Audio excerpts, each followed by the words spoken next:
مقدر سے شکوہ نہ کریں، تقدیر سے شکایت نہ کریں۔ جو ہمیں نہیں ملا اس کے بارے میں اپنی طبیعت کے اندر تڑپ اور طلب نہ پیدا کریں۔ بس جو فیصلہ رب نے کر دیا اس فیصلے پر ہمیشہ راضی رہیں، یہ کر کے دیکھیں۔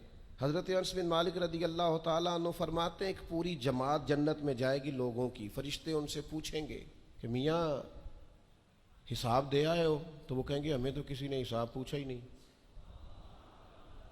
ان سے پوچھا جائے گا پل صراط دیکھی ہے؟ کہیں گے نہیں ہم نے تو نہیں دیکھی۔ ان سے پوچھا جائے گا کہ میزان عمل؟ تو انہوں نے کہا نہیں بالکل نہیں۔ تو کہا اچھا تم بڑے خاص لوگ ہو، دنیا میں کرتے کیا رہے ہو؟ تو کہیں گے کرتے کچھ بھی نہیں تھے، رب کے فیصلوں پہ راضی رہتے تھے۔ اور طبرانی میں ایک روایت ایسی بھی موجود ہے کہ حضور فرماتے ہیں رب کہتا ہے جس نے میرے فیصلوں پہ راضی نہیں رہنا وہ رب کوئی اور ڈھونڈ لے۔